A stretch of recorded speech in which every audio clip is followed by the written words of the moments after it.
Welcome everybody. Welcome back after Christmas and New Year. Happy New Year. We have another year of a global pandemic, so another year at least we've got an excuse to meet virtually, and so it's good to carry on doing that. And maybe we'll carry on doing that. Hopefully, we'll carry on doing that even once we get back to doing things more normally. This is the 81st time we've done this over the last almost 2 years now. And it's good to have Dave Berri again. Second time we've had you, Dave. So it's nice to have you back again. Before we kick off with Dave's presentation, one of the things that I've been doing recently is pointing us towards real life events that are going to be happening. And so what I want to share with you is a call for papers. So I'm going to now share that window on my screen for behavioral sports. Call for papers, behavioral sports economics at the WEAI, Western Economics Conference. Is that? I mean, I'm talking to a bunch of Americans here who know much better than I do, but there'll be 2 or 3 sessions taking place during the annual conference this year, part of the Society for the Advancement of Behavioral Economics. And if you want to present a paper, you can complete, there's a form. And you might also want to get in touch with Hannah Altman, who often joins our events when it's the middle of the night for her, because she's based down in Australia. But if you want more information on that, I will post this file, Word document, into the chat, and you can look at submitting for the Behavioural Sports Economics at the WEAI conference. I'll stop sharing, and I will say that Dave has got an hour in which to talk, and then there'll be time for up to half an hour of Q&A, so plenty of time. If you can keep your microphones on mute, welcome to ask questions for clarification while Dave goes along, and there'll be lots of time for Q&A at the end. All yours, Dave. All right, thank you. I will say Rob Simmons and I are also doing a session at the Westerns, and I think NASI's doing a session as well. But if you have a random paper that you don't know where to put it, Rob and I can create other sessions as well. So we've done that in the past, where the Westerns reached out to Rob and I and said, "Can you put together another session? We got 2 papers." And we're, okay, whatever. Rob and I have an infinite supply of papers, I think. Isn't that right, Rob? All right. Okay. So this is one of those infinite supply of papers. So this is let me share my screen here. So this is this paper came about. I'll tell you how this paper came about. This paper came about because of something that I'm going to show you that Shaquille O'Neal said just about about 10 months ago. So it's about dunking and basketball, and as I go along, I'm going to point out it's about something a little bit more beyond than just that. I have 2 co-authors on this paper. Nefertiti Walker is a sport management professor at University of Massachusetts, also their vice president of diversity at University of Massachusetts. She is also a former Division I basketball player, and at one point, I believe when she was playing, she was the leading scorer in the country when she was playing college basketball. And she did actually get a tryout with the WNBA, so she has quite a bit of background information on the WNBA and playing basketball. And I will probably tell you an amusing story about her and Candace Parker in a moment. The other co-author is Thomas Allred, who is a student of mine who looked at this issue for his senior thesis, and so he started looking at this, and then we went a little bit beyond what he did. Just some basic background on professional basketball. So there's the National Basketball Association, which is the biggest league in the world. It was founded in 1946, and average attendance is close to 18,000 per game before the pandemic. Forbes estimated that its league revenue is around $9 billion. The Women's National Basketball Association, the WNBA, was founded 50 years later in 1997. So it's been around for about 25 years now. Its average attendance before the pandemic was about 6,500 fans. So that's quite a bit less than the NBA. Its league revenue is estimated to be about less than 100 million. I should note that that estimate comes from me. I wrote for Forbes for about a year and a half or so, and the Forbes team that does all the revenue analysis, they only do this for the men's sports. So I took it upon myself to do the best I could to estimate what I thought WNBA revenue was likely to be. And I talked to some league sources, and I've come up with estimates around $60–70 million, maybe 80 million. I think it's safe to say it's less than 100 million. And so it's quite a bit smaller than the NBA. So there's some obvious reasons why the NBA is much bigger than the WNBA. First of all, it's been around much longer. And I've written about this recently. If you look at the history of the NBA and Major League Baseball and the NFL and NHL and even the English Premier League, it takes a long time to establish a fan base. Fan bases don't just blow up overnight. And so one of the reasons why the WNBA is quite a bit smaller than the NBA is simply because the fan base hasn't had time to develop yet. And so if you compare the NBA after 23 years to the WNBA after 23 years, so 2019 was the 23rd year, the NBA's average attendance was pretty similar to what the WNBA is right now. And so one reason why the WNBA is smaller is because it started much later. And we should understand, women's professional sports starts much later because women's sports starts much later, and women's sports starts much later because it is the case, if you go back in history, women's sports were actually banned by men and certainly underfunded by men. And so we should note that. The second reason why the NBA would be much bigger is men's sports receives a far bigger share of the sports media's coverage. Studies show that the men's sports receive about 95% of the coverage of the media. This is something that I do this in class whenever I talk about this subject. If you go to ESPN's front page and you just scroll down and just count how often they are doing a story on women's sports, you typically can show on any given day that only about 5% of the stories are on women's sports on any day. And that's on ESPN's front page. If you go to other prominent websites such as CBS Sports or Bleacher Report or something like that, you'll find even less coverage of women's sports.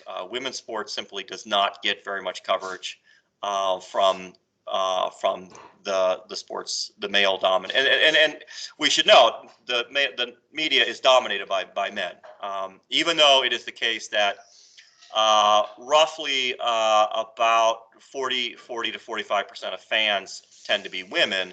The sports media tends to be 90% men. And so men are deciding what to cover, and so we should note that. Men also receive billions of dollars in private and public investment that women's sports do not. They just announced a few months ago that they're going to build the first arena for women's team in National Women's Soccer League in Kansas City. And if you read that story, they noted it is entirely a privately funded arena. They did not receive any public funding. That is a very different story for men's sports. Men's sports receive billions of dollars in public subsidies. So when you think about why it is the NBA is much bigger than the WNBA, these are the reasons that seem to be the most obvious reasons why that's the case. Nevertheless, despite that, Shaquille O'Neal, who is a Hall of Fame basketball player, had another explanation, and I'm hoping this video will play so that you can see. This was a statement by Shaquille O'Neal back in March of last year, and so he is talking here. This is Shaquille on the left. This is Candace Parker. This is Dwayne Wade. So he's talking to Candace Parker about why this happened. Why he thinks the WNBA is not quite to the NBA's level. So let's see if we can get this to work.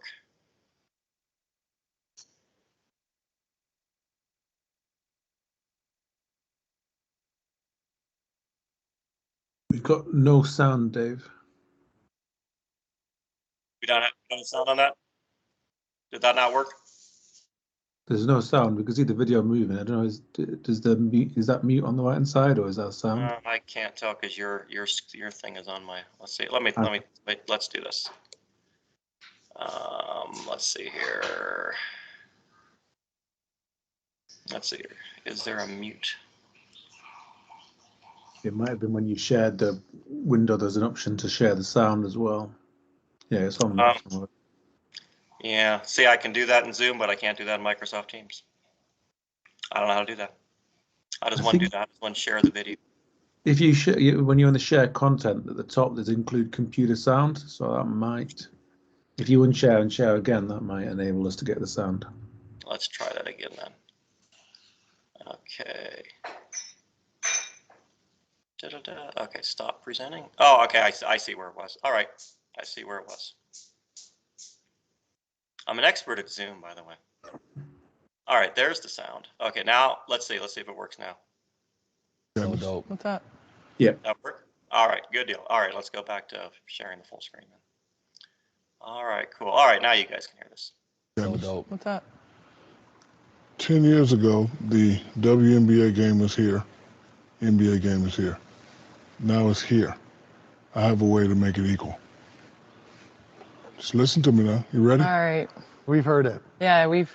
So in beach volleyball, the women's net is maybe half an inch lower. You think if we just lower the rim so y'all could dunk like we dunk, that'll give y'all more oomph than you already have? No. I mean, because listen, y'all are doing the step back, the pull back. Y'all doing everything we're doing, but I don't see a lot of people going up with two hands and, back. Oh, it's coming. Opportunity is a. So you don't think if we just Opportunity is a- drop it to 9, 10 and a Nah, half? I guarantee. Flash? Layla, she's into dance, but my next child will be drop step dunking. I promise. I'm still thinking about that move Telling that you. Coop used and stationary in and out to the. All right, so that's Shaq's story. So if you didn't quite catch that, so he says, I have a way to make it equal. You think if we lower the rim so y'all can dunk, we will that'll give you more oomph. So that's what he's saying. And so this when I saw this, and this was actually covered in the national media, Shaq saying this led me to think, well, let's this seems like an empirical question. Is dunking really quite that important? We should note that Candace Parker very much has dunked in WNBA games. It's not the case that WNBA players never dunk. They do dunk, just not nearly as often as the men do. So the women of the WNBA do occasionally dunk.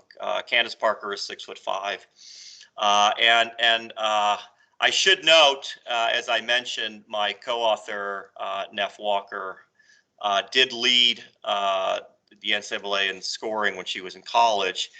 She played at a smaller school, and she did actually go up against Candace Parker in a college basketball game. And my co-author decided, and I love this story that she told me once. I'm going to tell it to you, even though I don't know if she wants me to tell you this or not. I'm going to tell it to you anyways. Neff decided that it'd be a good idea to challenge Candace Parker when she was playing at the University of Tennessee. And according to Neff, Candace Parker blocked Neff's shot something like 6 times during the game, because Neff is, I think, about 5'8" or 5'9", and Candace Parker is 6'5". And so that tells you something about my co-author, that she kept doing that.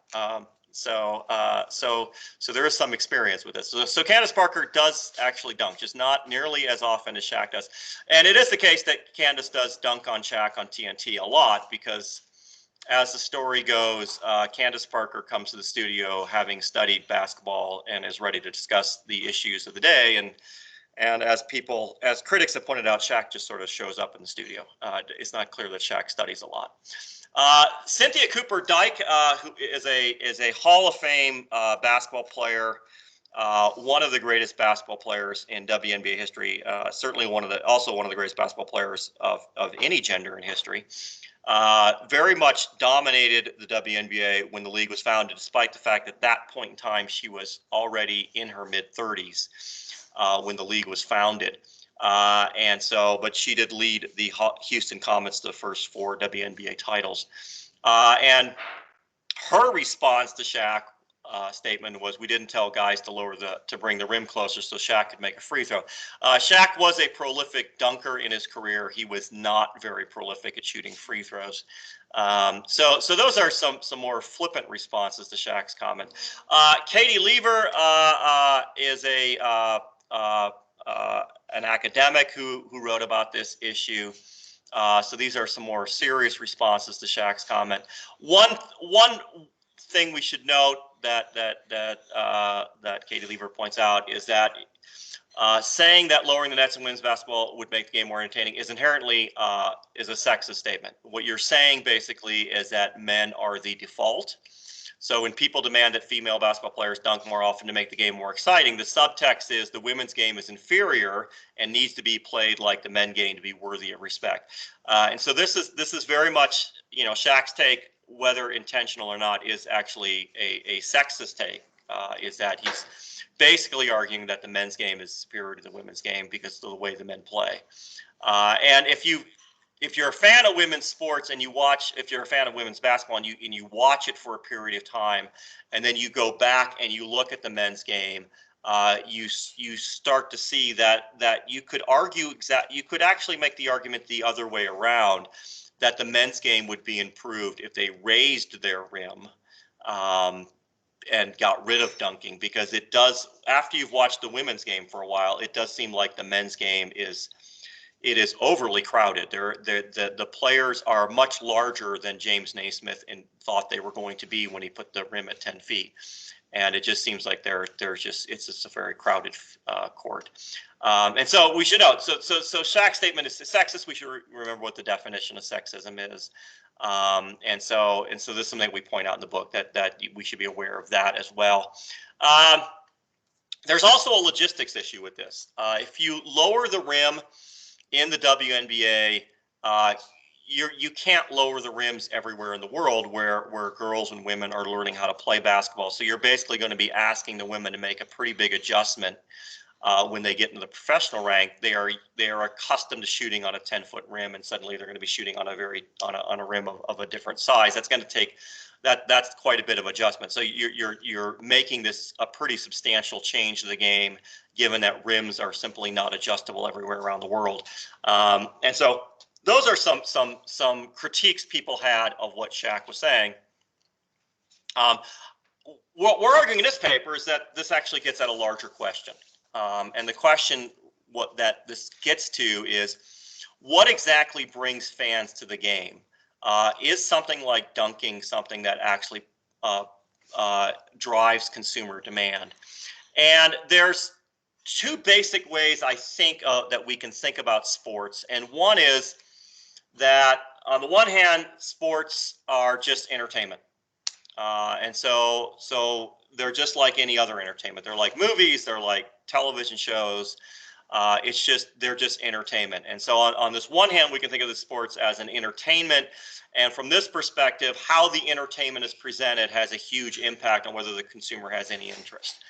Just like if you think about a movie, how you do a movie is going to affect the way the consumer reacts to that. I don't know how many people here have seen both versions of DC Comics Justice League, but there was an original version that was made because the director, there was an original director and he got sick and he was taken out, and so another director came in and finished it, and they did it one way, and then they brought back the original director's cut. And if you've seen both of those, you can see that how you present the story makes a tremendously huge difference. The original director vision of what that story was immensely better than what the second director had in mind.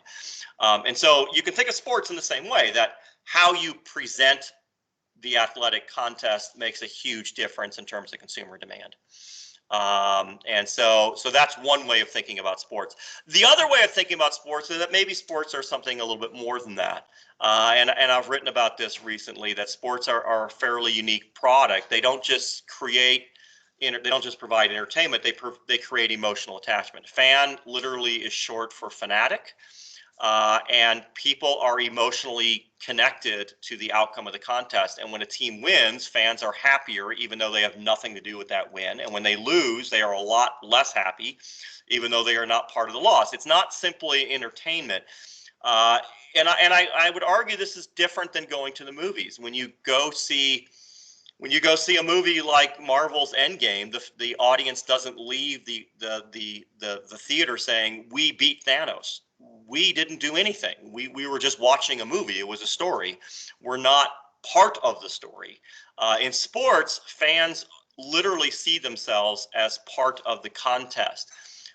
When Georgia defeated Alabama in the college football championship earlier in the week, fans in Georgia literally see it as we beat Alabama. We, the state of Georgia, just beat Alabama. We are better because we won. And you look at it, you're like, okay, technically none of you were there. Okay, none of you are there. None of you are part of this. None of you are doing any of this. You are not on the field. Your life is the same today on Tuesday as it was on Sunday, and whether you won or not didn't make any difference. But fans don't see it that way. Fans are emotionally attached to this, and that's what's driving consumer demand, is this attachment. And so that's sort of two views. So I want to talk a little bit about sort of before we get to sort of the empirical model on this, is I want to talk a little bit about this issue of dunking, and then sort of talk about this anecdotally, and then we're gonna get to the empirical model. So the first thing we want to say about dunking is that dunking is not something that men have always done in basketball. Oscar Robertson had a Hall of Fame basketball career that ran from early 1960s to the early 1970s, and famously he never dunked once in his career. He was certainly capable of dunking, but at that time in the NBA, players were actively encouraged not to dunk the basketball. As I believe one player, I think, and it might have been Oscar Robertson who was told this, coaches would say things along the lines of, we are not the Harlem Globetrotters, we are actually professional athletes, and you're supposed to take this game seriously. And so dunking is not a serious thing. You should not dunk the basketball. That's not what serious basketball people do. And so historically, the NBA does not actually engage in dunking. The NCAA actually banned dunking in men's college basketball in the late 60s and early 1970s. And so this was considered a play that you were not supposed to do at all. And so at this time, though, another league develops, the American Basketball Association, and I've written about this league.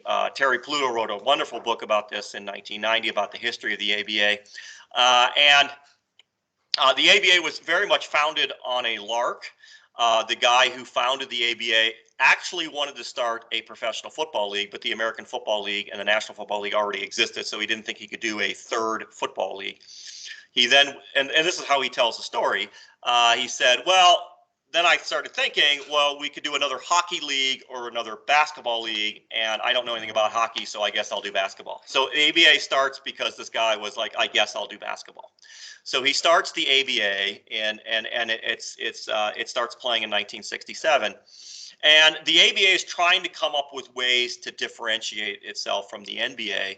And so the ABA adopts the three-point line, which, by the way, they got that idea actually from another league called the American Basketball League, which was founded in the early 1960s and lasted for about a year.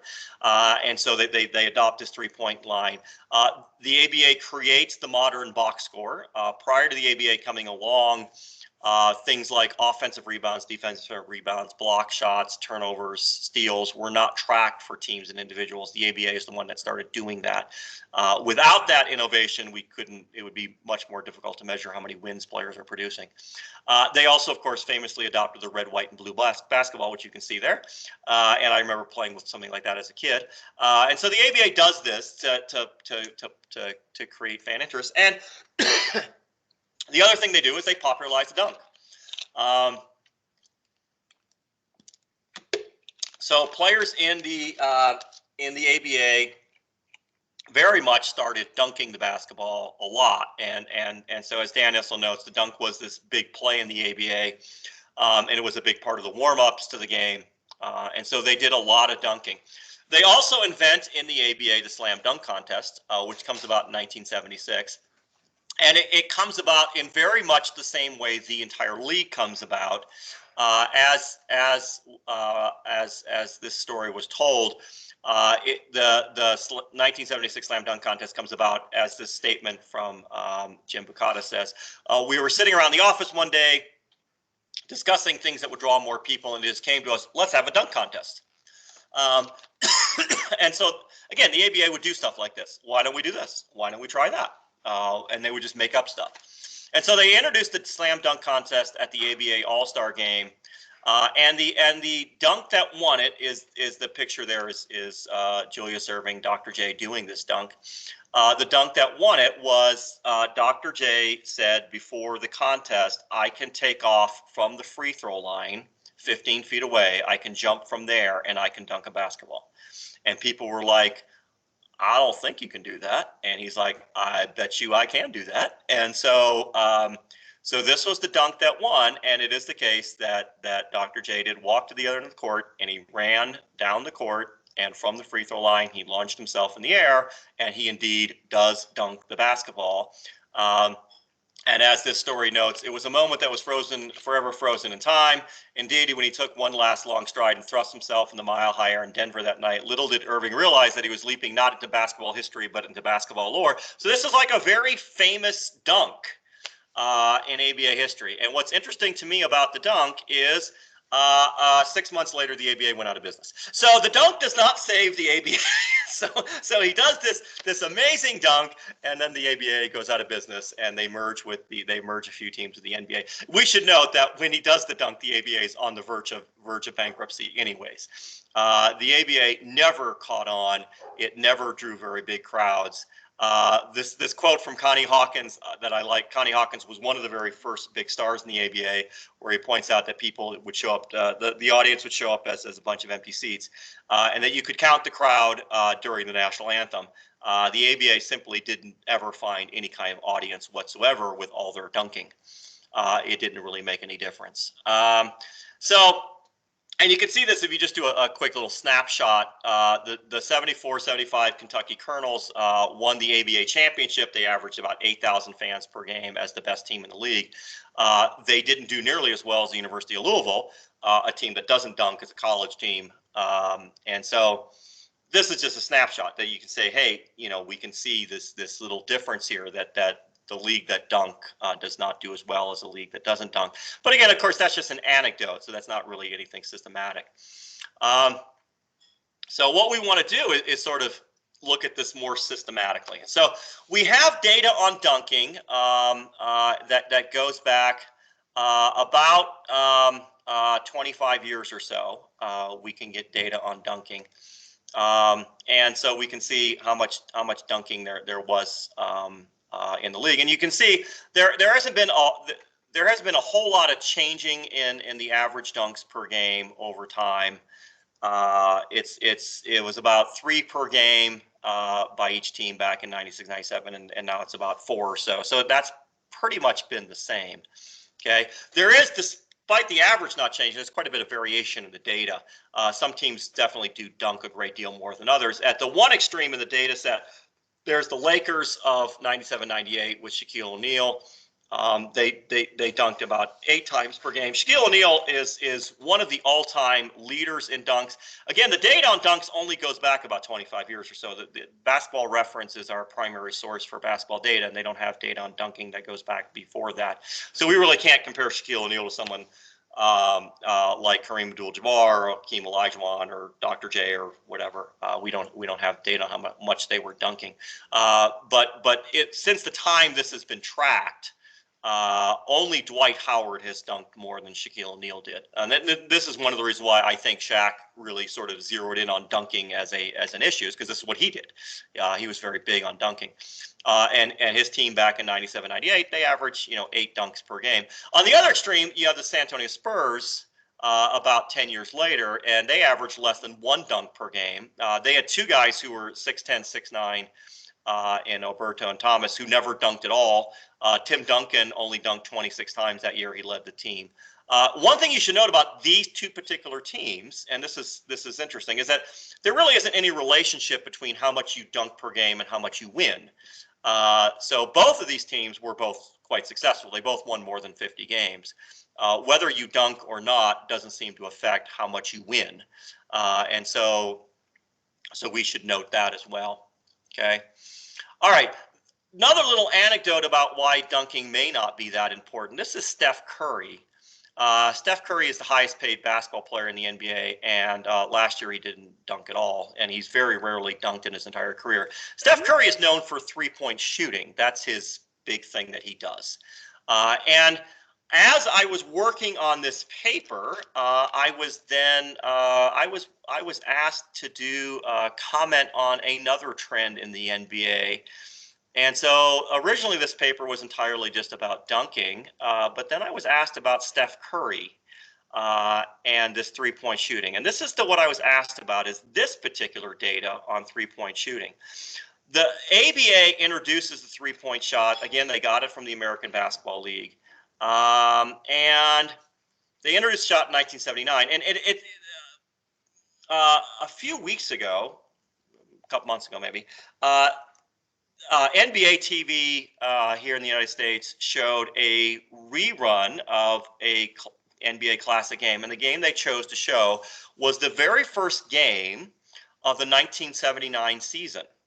And this is the game where they introduced the three-point shot, and they actually showed the interviews with the players before the game starts, and they asked them, "Are you going to be shooting three-pointers?" And these players were like, "Well, I'm not really a three-point shooter." And you're like, "Of course you're not. Nobody is. They just introduced it. There's no such thing as a three-point shooter." Nobody's done it. And I did this interview about this, and I pointed out that if you were a player in 1978, let's say you're Steph Curry, and it's 1978, and you're fairly good at taking 25-foot jump shots. I would argue that before the three-point line exists, that you shooting 25-footers is not something your coach is going to let you do, even if you're Steph Curry and you make these 40% of the time. Because I got a guy sitting under the basket who's 7 feet tall, who's going to be shooting 50% from two-point range. And so your 40% from 25 feet away is a bad shot. It's only worth something if I make it 3 points. It's worth nothing if it's only 2 points. And so Steph Curry doesn't exist in 1978 because I don't want you doing that. I don't want you taking long distance shots. And therefore, since nobody is doing that, it's really difficult for people to be actually all that great at it because it's not something that you're going to be practicing a lot. And so we should note that. And you see this in the data. It takes a long time for the three-point shot to really take off in the NBA. The first 10, 15 years of the shot, it doesn't happen very often in the game. Mostly it happens at the end of quarters, at the end of the shot clock. These are desperation shots. Then as we get into this century, we start to see a change. That teams start to finally realize the math on the three. And this is, I think this gets you some sense of how long innovation takes to take place in sports. The math on this was always true. If the shot from three-point range, if that exists, if you shoot 33% from that shot, you are shooting 50% from two-point range. So if you can get a player who shoots 35, 36, 37% from three-point range, that is the equivalent of a guy who shoots well over 50% from two-point range. And therefore, you should let them shoot a lot. That's how you should do your offense. And so if you can go find a collection of players who are shooting pretty high from three-point range, and if you get someone like Steph Curry who's well over 40% from three-point range, then that's your offense. And it takes the NBA, about 30 years to figure out the math, which is, and again, it's very complicated math. You have to do some division. So this is how this gives you an idea how sports teams innovate. It takes them a long time to figure stuff out, even very simple stuff. But in the last 15 years or so, we've seen a huge change in three-point shooting. So back about 15 years ago, they were taking about 6 per game, and now the average in the NBA is 12 per game. And there are teams that are taking 50% of their shots from three-point range. That is basically their offense. They just shoot three-pointers. Well, this is why I was interviewed about this. Let me just show you well, let me show you this.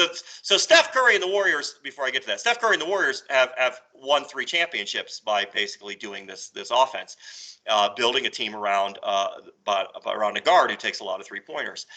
So Steph Curry has been named league MVP twice. He's won 3 NBA titles with the Warriors, and NBA teams are noticing that this is a way of doing their offense. And I was asked about this. I was asked by Vox Media to comment on this, and I don't think I had time to show you the little 7-minute video, but there's a link to the video there. And I was asked to comment: Is this bad for the NBA? Is this a bad thing? Is this going to make the NBA worse off? And there are people who've written articles about this, that the emphasis on 3-point shooting has changed the NBA, morphed it into a 3-point shooting contest that people just don't think is that interesting. And so therefore fans are going to react negatively to this. And maybe there's some way to solve this problem that teams are taking too many 3-pointers. And when I did this interview, I offered the counterpoint that I don't think this makes any difference at all. I find that hard to believe that 3-point shooting would change anything in terms of fan demand. And so this is something that, as I was thinking about this dunking paper, I did this interview, and I was thinking, okay, this is another issue to consider. Is 3-point shooting the same kind of thing, except rather than being a positive, as Shaquille O'Neal thought dunking was, maybe this is a negative thing. And so we're going to take both of these ideas and we're going to put these into a basic model of gate revenue. And I've published this type of model in the past. If you're looking at demand in the NBA, gate revenue is a great way of looking at demand. One of the issues with looking at attendance is about half the teams sell out all the time, but they can change prices. And so even when there's more demand, they can alter the prices. And so gate revenue is a way of getting at changes in demand. And so we've published this in the past, models of gate revenue. And so really this is a very simple empirical strategy. We're just going to add a measure of a team's relative dunks and relative 3-point shooting relative to the league average. And the hypothesis is pretty simple to understand. If Shaq is correct, then teams that dunk relatively more should see more consumer demand. And if the critics of 3-point shooting are right, teams that shoot relatively more 3-pointers should see less demand. And so that's pretty simple. It says here that dunks only, I just noticed this as I was presenting it. I think dunks for players only go back to 2000, but I had data there that went back to 96, 97. I guess it goes back to 96. I don't know. I stopped at 2000. Maybe I can go back to 96 on this. I'm not probably not going to do that. But data goes back on dunk only about 20, 25 years or so. So that's pretty much how I put the data set together. And again, the hypothesis is pretty simple. Teams that dunk relatively more will see more gate revenue. Teams that shoot more 3-pointers will see less gate revenue. So we construct these measure of relative dunks and relative 3-point shootings. And this is just your average, your number of dunks relative to the league average is how this ratio is constructed. And so this is the basic model. It's a very simple demand function. Gate revenue is our dependent variable. So we're going to be explaining gate revenue, which we've adjusted for inflation. We have the other factors, and this is just from the previous work I've done on this. We have wins and lagged wins, so team quality. Some measure of championships won, which I weight towards the more recent times you've won this. MVP votes is my measure of star power. I used to use all-star voting. I think that's a better way of getting at that, but they've changed all-star voting quite a bit, and the data is not as easily accessible. And so MVP voting is a way of getting at how many stars you have. Whether or not you have one of the top 3 draft picks on your team, those are another thing that could drive demand. Population, market size is another factor. And then we have arena and team characteristics, age of the arena, are you an expansion team, the capacity of your arena. This dummy variable, is your team selling out every game, is considered. So this has all been part of previous articles I've written. And to this, we're just adding in relative dunks and relative 3-point shooting. Okay, so we have this data. We have, data going back 2001. So we have 534 team observations. And so we have team fixed effects are also included. We have an AR term to deal with time series issues. And so this is, again, it's a fairly simple model, not terrifically complex. And this is the basic results. And so you run this model and you get, what matters. Wins matter, which is what we found before. Market size matters. Capacity of stadium, expansion team, that matters. Dunks, three-pointers, they don't matter. They don't make any difference at all. Teams that dunk a lot don't see more fans. Teams that don't dunk a lot don't see fewer fans. Teams that shoot a lot of threes doesn't make any difference. And I think this gets at kind of what I sort of see what sports is kind of about. If dunking, how you present the entertainment doesn't really matter. Fans aren't really all that interested in whether you're dunking or shooting three-pointers. Yes, during the game, they like when you hit the three-pointer. It makes them happy. They like when you dunk. That makes them happy. But at the end of the day, if you don't win the game, I'm not going to care how many times you dunked in the game. I want you to win the damn game. And so gate revenue is about what it basically has always been about: wins, market characteristics, stadium characteristics. Those are the things that drive your gate revenue. And so once again, we go back to why does the NBA do better than the WNBA? It's not because they dunk. That's not the issue. It's because they've been around a lot longer. They get a lot more media attention. They get a lot more private and public investment. That's why the NBA does better than the WNBA. And the dunking issue is not the question. And I think this gets at sort of a bigger issue when it comes to talking about men and women's sports is if we go back to these explanations for why the NBA is doing better, these explanations deal with discrimination. Women's basketball, women's sports in general didn't exist for a very long time because men actively discriminated against women. Men's sports receives far more media attention because men are not paying as much attention to women's sports and are not covering it as much. Men's receive billions of dollars in public investment because politicians are choosing not to invest in women's sports. To illustrate that, in the United States, we have invested money, public money, in building minor league stadiums for baseball teams that are single A minor league baseball teams. I mean, that's the fourth level down.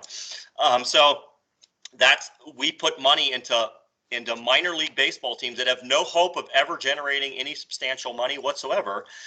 We don't invest money in women's sports. So this is a discrimination story, is why women's sports doesn't do as well.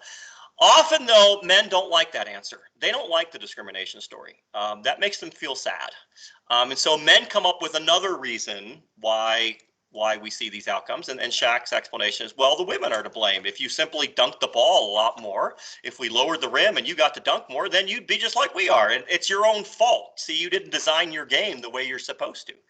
And I think what we're seeing here is if the WNBA followed Shaq's advice and did that, I don't think they would see any change in their path of expansion of their league. It would still look basically the same. I am personally optimistic that despite the issues the WNBA faces, that this is a league that's going to do very well in 10, 20, 30 years or so. It simply takes decades for leagues to develop fan bases, and I think the WNBA is on the path of doing that. I don't think more dunking is going to change that path at all.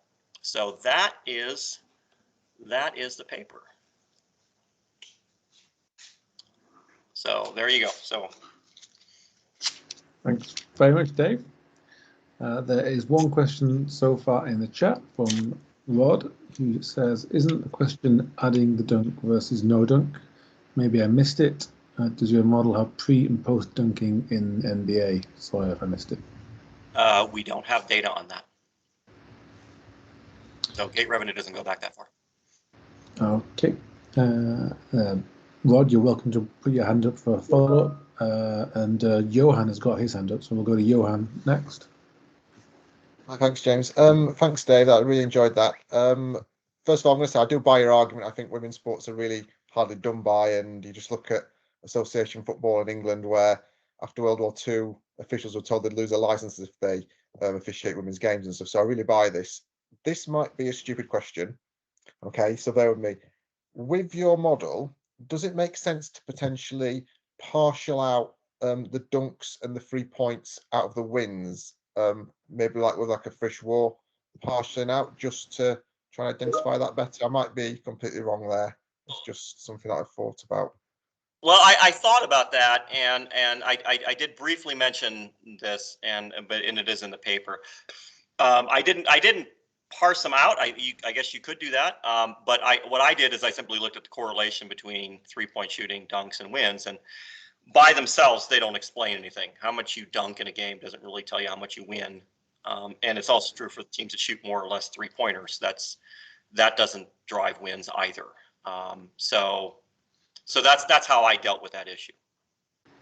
No worries, thank you. Thanks, Johan. Jed puts in the chat, are there any similar models for TV audience size or revenue? The decision to go to a game in person is fairly substantial, cost, transport time, etc. So minor factors like dunking might not be enough. But if I'm marginal between watching 2 NBA games on TV, say, I might be more likely to watch the game with an exciting dunk-heavy team. Maybe that's another study. I would tend to think that that's probably not going to turn out to be true, but that would be a different study. When I put the slides together, when I got to my second hypothesis that it's about wins, I don't know if you guys picked up on it, that the picture I put with that was Dennis Rodman, and I chose that for a reason. That was a picture of Dennis Rodman with the Detroit Pistons in the late 1980s. At that time, the Pistons' brand of basketball consisted of, the way they played was, they didn't have Larry Bird, Magic Johnson, or Michael Jordan on their team. So their way to win is they would hit people in the head. That was their strategy. And so basketball for the Pistons was a tremendously ugly affair. They would just hit people. And there were a lot of people at that time in the late 80s who said that Pistons basketball is ugly, it's horrible, nobody should watch this. And yet their attendance was huge. I think their television ratings were probably pretty huge too. People did tune in to watch them. I think ultimately demand does come down to, winning is what's driving this whole story. I don't know. I don't know that you can change the excitement level of things. Another way of thinking about this is compare the Arena Football League to the National Football League. Arena football is, I think you can arguably say, is far more exciting than National Football League. National Football League takes place on a field. It's 100 yards long. A lot of the plays in those games are meaningless. They don't really change the action very much. Arena football is a 50-yard field. Every play matters. They have scoring all over the place, and they never got any fans because you need history. The fans have to have some sort of emotional attachment. That's got to happen, and it takes time to do that. And wins are what's driving all these things. Great, thanks, Jed. More questions and comments? Where are the comments, by the way? There's a chat which you might not be able to see. Depends how you join the meeting, I think. It's one of the peculiar features of Teams. But Peter has got his hand up, so go ahead, Peter.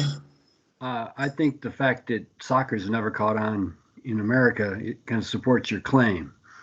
I didn't grow up with soccer, so it's been hard for me to join in, and I can see some of the same thing. But what makes it difficult is how long does it take to grow a fan base? Yeah, and the data on this is really clear. I love the stories of the early history of the National Football League. National Football League is today the biggest sports league in the world, but the early history of it is 85 to 90% of the initial teams failed completely. The first 15 years of the National Football League, you go through you can go to Pro Football Reference and look. It took them. I wrote about this on Twitter the other day. It took them like 16 years to have one season where every team ended up playing the same number of games. That's how long it took them to get to a season where somebody wasn't dropping out in the middle of the year. So it'd be like, we have a game scheduled next week against the Cowboys. Oh, I'm sorry, they're out of business. So that game will be canceled. And that was the early history, because football had existed for decades, but there was no emotional attachment of these teams. And that was true also in the early history of the NBA. The NBA was scheduling games in its early history where they would schedule a professional game after a high school game. And their attitude was, well, you came to the high school game, you came to see your kids. We're going to have these professional athletes come out afterwards. You want to stick around for that? Would that be cool?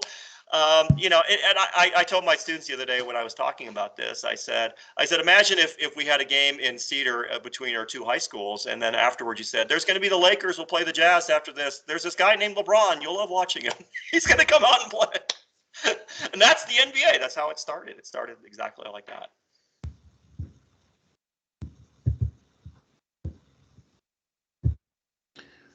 Questions and comments? I think the idea of having a game next week and not having a game is very much like watching football at the moment with COVID.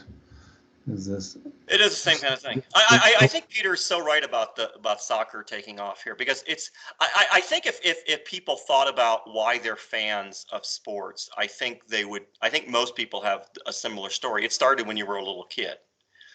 You develop these addictions very early on in life. It's really hard as an adult to get involved in a sports league that you know nothing about.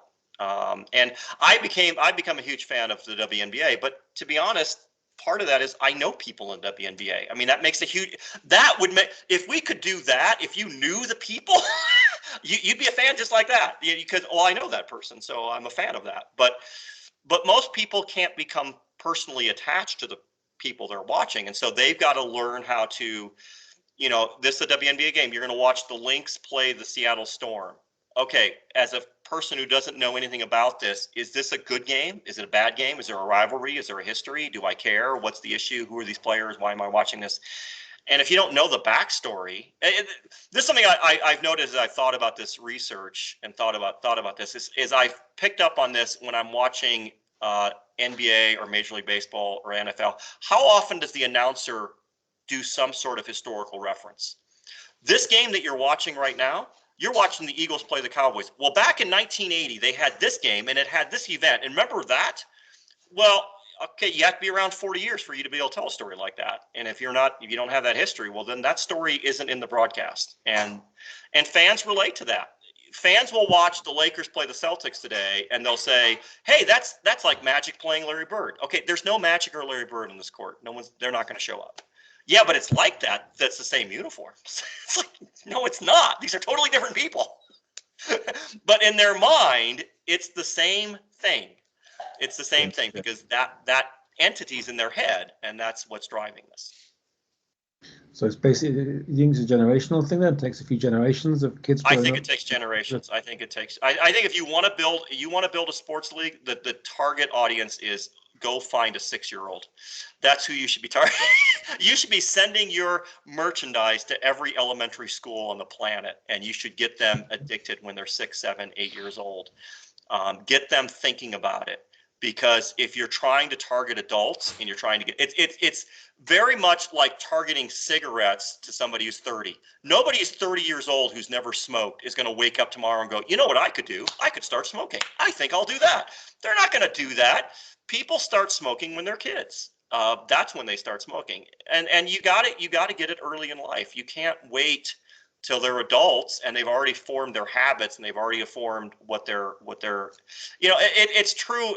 I think this is true not just about sports, but religion, politics, all these things are things that we form early on in life. It's not something that happens much later. And I would imagine if we had psychologists here or sociologists, they would all say, yes, we know that. We've been saying that for the last century and you economists are too stupid to listen to us.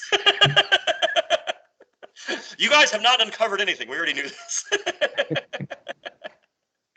So I'm sure that's probably true. Economics, isn't it? I think. Any more questions and comments from folk?